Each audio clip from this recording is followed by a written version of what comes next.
My oldest child was very, very sick. He had severe epilepsy and he had severe autism, so he wasn't speaking, he was in diapers. We couldn't find any information, and we thought that if he will speak, he will be able to tell us if he has seizures. And he was one of the first patients in this condition treated in Swiss Medica. So he had treatment, and the next day he was able to eat, which is something that he couldn't really do.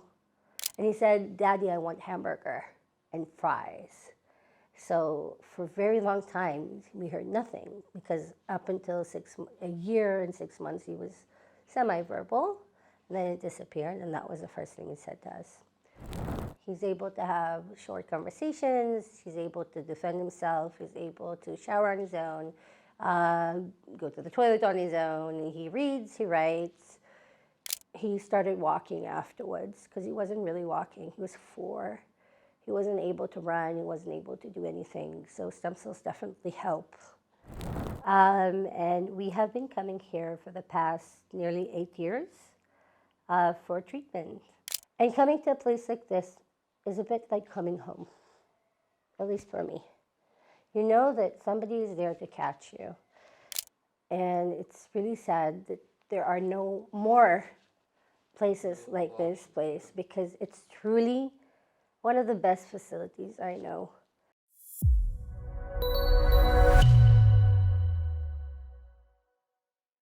Shira, I'm so happy to see you here again, and I would kindly ask you to introduce yourself thoroughly for our viewership. So it's very nice to meet you all. My name is Shira Reiner. I'm a nurse. I am the head nurse for cord blood collection in my country, in Israel. I'm a mother for special needs children that have autism. Some of them have epilepsy and gastrointestinal problems.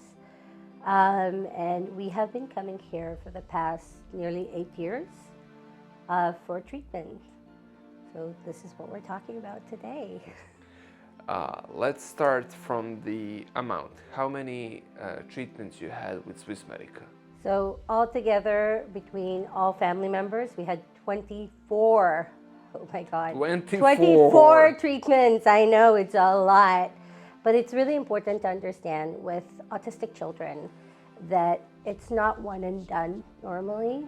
We are walking through development stages with autistic children. So with regular people that comes for treatment, let's say I got myself treatment because I ruptured my disc in my back 6 months ago. Mm-hmm. And I came in after I tried all the traditional things in my homeland.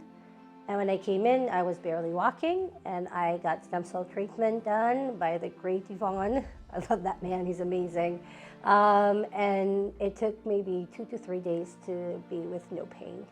So for that kind of situation, this is a one and done. Mm-hmm. And you would get treated and you would get discharged, and within a few days you would feel better. But with autism and other developmental issues, this is a chronic treatment for a little bit of time. It can be 1, 2, 3, or it can be like my oldest, who had 9 treatments. Now, it really isn't something that you do every day, but maybe for the first year or 2, you will be doing quite a lot of them. So maybe 1 every 6 months, once a year, just until your child gets stabilized and you see that this child starts developing. Mm-hmm. So for people like me who have autistic kids, it's important to understand that this treatment helps development. You have to work with your children between treatments, and with most children who are not very high on the spectrum, this is not a one and done. So it's important to come to a hospital that understands development, like this place. Because most places, they don't understand development, so they would treat it like if you would go to a dentist and get your tooth fixed. But this isn't a tooth fixing. This is a developmental process. And with autistic children, it takes time, it takes understanding, it takes proper work, and it also takes stem cells. And the combination of this helps these children achieve the milestones they couldn't have without this treatment. And if you can remember the first treatment, was it for your oldest? Yes, it was for my oldest. When we came in, it was March 2019. My oldest child was very, very sick. He had severe epilepsy and he had severe autism, so he wasn't speaking, he was in diapers. How old was he? He was nearly 6, he was 5 and 8 months. 6 and still in diapers, no 6 talking. and still in diapers, he wasn't speaking, he wasn't eating. We didn't know he had a gastrointestinal disease because he wasn't speaking and we couldn't understand that he was in pain. And we had very little or no communication at all with him. He was drinking milk from baby bottles, literal baby bottles. He wasn't playing. He was stuck to the TV and that was his world. It was very, very sad. And he had multiple seizures a day. He had absent seizures. So that's important to understand because tonic-clonic seizures cannot be treated here right now, maybe in the future when you have ICU, but not right now. But absent seizures can because they're not long, they're not life-threatening. And that's really important to understand. So he could have had 3 or 4 seizures an hour, like that, absent seizures. And we came in and it was 2019. We didn't know a lot. And he was one of the first patients in this condition treated in Swiss Medica. And I think not even in Swiss Medica, everywhere, because we couldn't find any research programs or we couldn't find any information. And we thought that if he will speak, he will be able to tell us if he has seizures. And it took 24 hours for him to eat his first meal. So he had treatment. And the next day, he was able to eat, which is something that he couldn't really do, or he didn't, at least not for the year before. When we came back home after 3 weeks, we realized something very strange had happened. We didn't go to the ICU. We didn't go into the emergency care. We didn't see a doctor for 3 weeks. And that was not normal for us. We would normally see somebody maybe every week, maybe every half a week. And he seemed to be fine. And so we went to his neurologist who did an EEG and said, well, there's no activity here. Okay, it's very strange. And I think it took about a week for him to start saying things because he wasn't completely unverbal. He had sounds, he had syllables, but he hadn't But not merging into words, right? Yeah, it didn't emerge into words. And his first sentence was that he saw, we went on the road and we saw McDonald's. And he really likes McDonald's, this child. Today, and used to eat. And he said, "Daddy, I want hamburger and fries." So for a very long time, we heard nothing because up until a year and 6 months, he was semi-verbal. Then it disappeared, and that was the first thing he said to us. And it's really strange when you think about it because he was speaking in the beginning to fulfill his needs. Today, it's a bit different. He's able to have short conversations. He's able to defend himself. He's able to shower on his own, go to the toilet on his own. He reads, he writes. He's a master of his own body. He will forever be autistic. It's very important to understand. My oldest son, he will forever, ever, ever be autistic. He will forever need some support. But he has his own corner in life now. And that's his story. And we have four of these at home. My two middle children will probably live a normal life, or what we think is normal. God knows what that means. My daughter is fine now. She's had 2 treatments. This is her second one.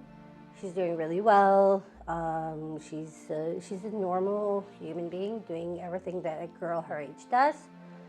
My middle son has some difficulties, mainly impulse control. He can be very cheeky sometimes. He's my more active, hyperactive child. But he will be able to go to school, go to university if he wants, get married if he wants. He will probably have a normal life. Always have some difficulties, and that's quite okay, but not much more different than somebody else with ADHD. When my middle child was born, after 6 months, I could say that he was autistic because he wasn't making any eye contact. He got very, very sick with RSV, and then he got very, very sick again, and he stopped breathing twice, and he had to go through 2 resuscitations. When we first got treated, we got treated in my homeland. He had cord blood, and he got treated in the program that I run. He started walking afterwards because he wasn't really walking. He was 4. He wasn't able to run. He wasn't able to do anything. So stem cells definitely help. And then a year later, he came here. And when he came here, he had simple sentences. And I can say that now he has full verbal abilities. He had 4 treatments done here. 4? I think 5. Not sure. You lose count after a while. You really do, guys. We've done many. But somebody who will meet my son in the street will not understand that he has autism. Because for him, it's a bit more deep. He has a lot of fears and a lot of anxiety. But you know what? Somebody else with ADHD could look the same. Right. Yeah. Now, one of the recent treatments that family of Reiner underwent in Swiss Medica was your disc back problem.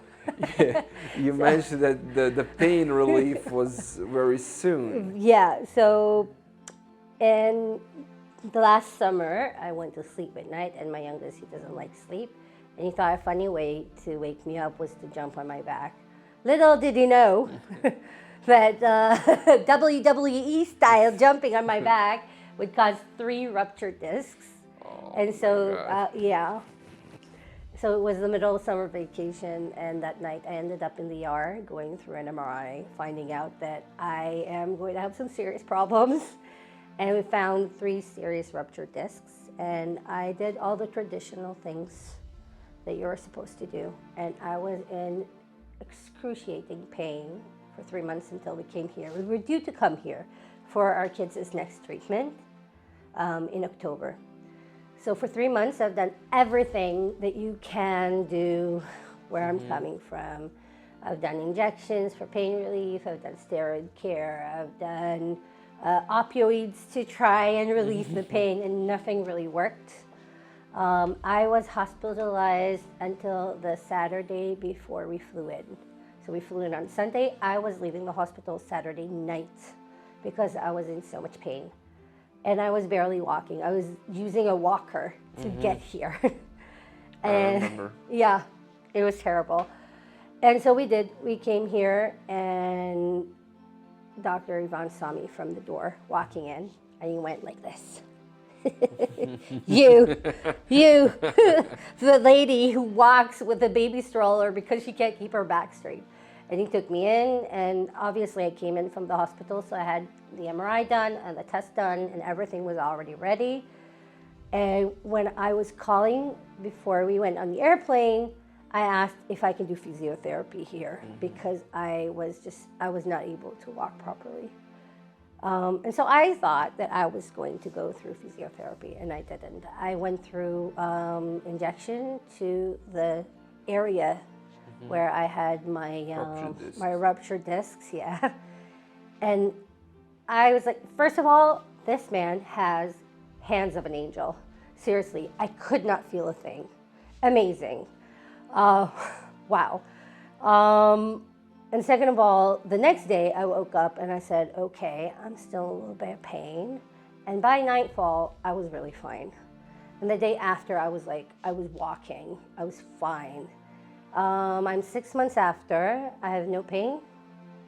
And I have full body range motions.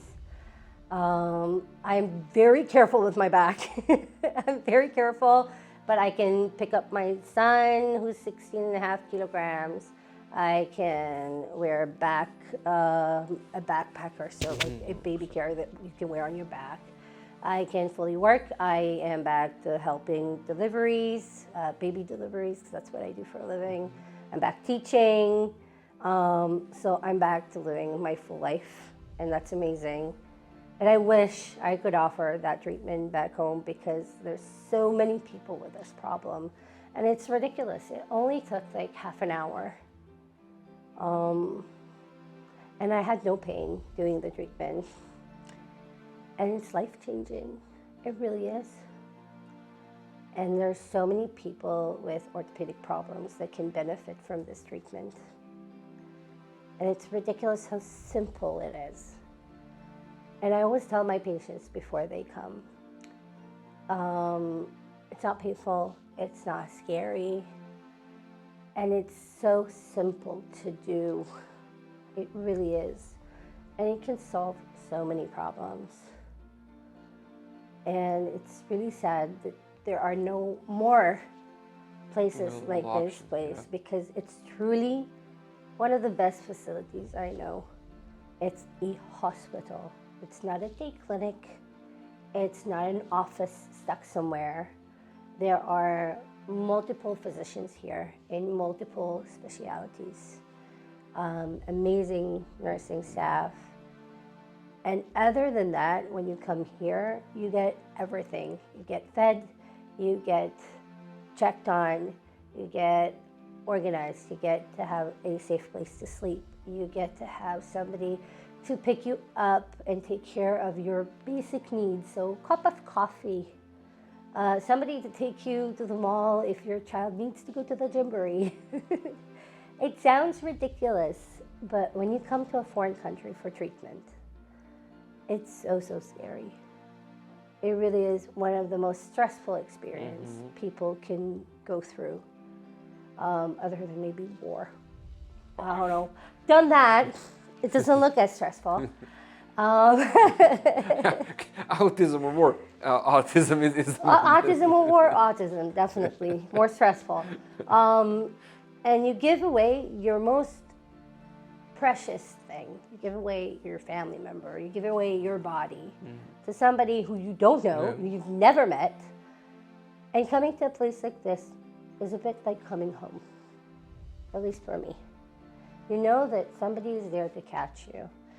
And you know, the medicine is very important, and the people, you know, the people who are nice are very important, but the feeling of coming to somewhere that is safe, that you can just relax and let the healing go and let it be, it's so important. And not many facilities are able to do that, but this place can.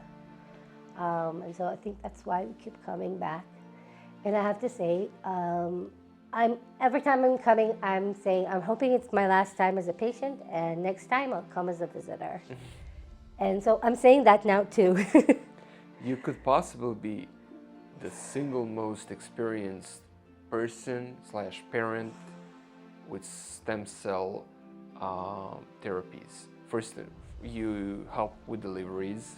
You also contribute to stem cell research in Israel, in your home country, and you also done so many here abroad in Serbia, and it's amazing. It's really amazing, and thank you so much for sharing all these stories. And I hope that people are gonna believe us, because you know 24 seems a little bit excessive, but when you hear the progress that your children made and that you made after the ruptures of discs, you really understand that it was not excessive in the slightest. It was actually very needed. You know, my youngest, he's 4.5 now. He's a Swiss Medica baby. Literally, he is a Swiss Medica baby. He was 6 months when he first came in. He came in for a siblings treatment. And there wasn't a single staff member who didn't hold this baby. This poor baby had multiple seizures a day. And a month before his treatment in my research center at home, we came here. and he had a severe seizure all the way flying in. All the way flying in, and all the way coming into the clinic, and he had to be anesthetized here so he can pull through the seizure, and he did. And 8 months later, we came back with the same child for his first treatment here. He already had cord blood at home, and it took 24 hours for him to stop having seizures, same like his brother. And he's still treated here. He had 5 treatments. This is his 5th treatment. He's never going to be regular, ever. And I don't know if he's ever going to speak. He does have all the syllables now, after 5 treatments. And he's able to point, and he's able to express what he wants. And you can finally see that this child who had severe brain injury from seizures, he had what we call brain encephalopathy, that he's completely gone now. So in imaging, his brain is completely normal now, and he has no more seizures. But for children like him, there is nothing else. There really is nothing else. Modern medicine doesn't know how to treat these kind of children. And only places like this one, who does experimental treatments for these children, may help. Not everybody, but some. And for this kind of child, he will probably, I always say it's my last treatment because I hope he's going to speak after this one. And if he does, maybe we will come as visitors. But you know, for children like my youngest, this is the only hope. There is nothing else. And this is their only hope for any kind of life. Not just, you know, a good life, any kind of life. And I think that the reason why I do what I do is for these children. And every day on my desk, there's a small pile of children like my youngest. And I open their files every day to see what I can do for them. I don't always have something for them, but for the very lucky ones that I do have something, they land in this place. And for these children, I will probably always fight for treatment, because there isn't any other hope other than coming to a facility like this. So I'm very happy that I get this great privilege to do what I do. Thanks so much for joining us today. And as much as you don't want to come again as a patient, I will say I hope you come as a friend. I will definitely come as a friend again. My children are very sad to leave. Did you do with your children speech therapy, ABA therapy? They do everything. They do everything. They do hydrotherapy, speech therapy, occupational therapy. It's very important. What's hydrotherapy? Can you share with the viewership? Okay, hydrotherapy. Hydrotherapy is therapy done in water, in a swimming pool, in a special swimming pool that's warm. The purpose of hydrotherapy is to strengthen muscles, because a lot of people with autism and other conditions have muscle problems. People think that autism is only neurological and only in your brain, but it's not true. Most autistic people have multiple issues with multiple organs, and muscles are part of it. In the water, our body feels better. It's not as heavy, you can move more freely, and that frees your brain to communicate. So our therapists work with our children about speech, about movement, and working on different tasks, so completing tasks. And it's very, very important for them. When I build a program with a family, my children included, I look at what their school offers. I look at what they can do at home. So it's important to cook with your child, to read books to your child, to get your child a sponge and help them clean the table after mealtime. All of these little tasks are so, so very important for development. And usually I will say, do something to work with their body as well. So either sport therapy or hydrotherapy or dancing or martial arts. All of these are very important for your child to learn how to communicate with their own body, because this is something that people don't understand, but many people don't do anymore. We don't work in the field anymore. We're not farmers. We don't have to carry heavy loads. So it's very important for us to learn as human beings to communicate with our body, and hydrotherapy helps. So. Thank you for this educational lesson. I know a lot of people don't know, and you've done, I think, everything that's available to human in regards to treating autism. And I just wanted to share with viewers so they can know and what else they can try to improve quality of life of their children. I think we can conclude here. Definitely more than enough material. I don't know what to say. I mean, I knew something about you, and I'm really inspired right now by you. You're actually my hero. No, nobody's hero. Just a parent doing its best.